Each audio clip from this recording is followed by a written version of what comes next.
Assalamualaikum warahmatullahi wabarakatuh. Innal hamdalillah nahmaduhu wa nasta'inuhu wa nastaghfiruh wa na'udzu billahi min shururi anfusina wa min sayyiati a'malina may yahdihillahu fala mudhillalah wa may yudhlilhu fala hadiyalah. Asyhadu an la ilaha illallah wahdahu la syarikalah wa asyhadu anna Muhammadan abduhu wa rasuluh amma ba'du. Perkenalkan, nama saya Muhammad Dafa Akbar, mahasiswa Seti Darul Hikmah. Di sini saya ingin menyampaikan materi dari mata kuliah Sirah Nabawiyah. Materi yang saya akan bahas di sini yaitu tentang Perang Tabuk. Nah, apa sih itu Perang Tabuk? Perang Tabuk merupakan perang terakhir Nabi Muhammad SAW. Perang ini terjadi pada bulan Rajab tahun 9 Hijriah dan berakhir pada bulan Ramadan tahun 9 Hijriah. Dalam perang ini, tentara muslim menghadapi pasukan Imperium Romawi yang dipimpin oleh Raja Heraklius. Peristiwa penaklukan kota Mekah atau biasa yang disebut juga dengan Fathu Mekah merupakan puncak kemenangan bagi umat Islam. Mekah sudah menjadi kekuasaan umat muslim dan orang pun berbondong-bondong masuk Islam.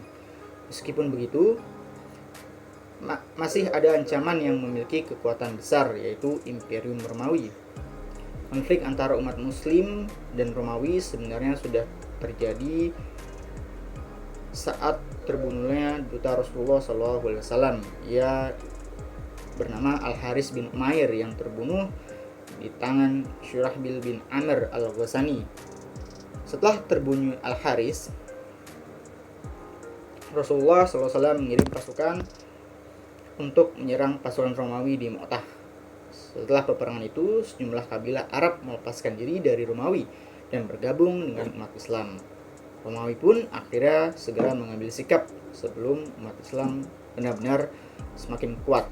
Romawi pun berniat menghancurkan pasukan muslim dan menyiapkan kekuatan besar.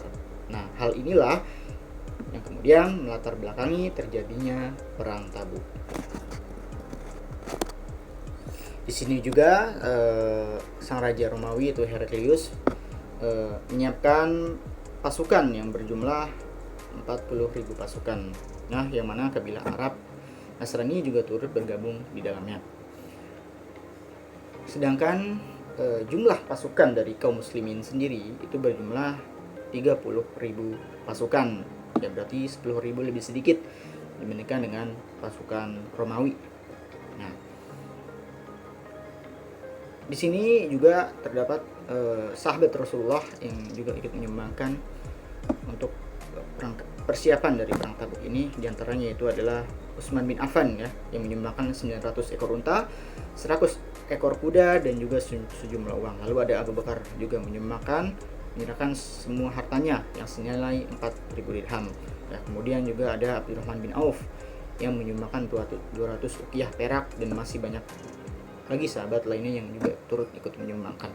Nah, di sini setelah semua persiapan matang, pasukan muslim pun berangkat ke arah utara menuju Tabuk. Nah, jalur yang harus mereka tempuh yaitu mencapai 800 km dengan jalur yang sangat terjal. Nah, sejak Perang Tabuk berlanjut, saat Romawi mengira pasukan muslim tidak akan mampu melewati jalur tersebut, sebab pada saat itu cuaca padang pasir sangat ekstrim. Namun umat muslim tetap berhasil melewati medan tersebut dan sampai di Tabuk. Sesampainya di Tabuk, Rasulullah SAW pun berpidato di depan seluruh pasukan kaum muslimin dan menyemangati mereka.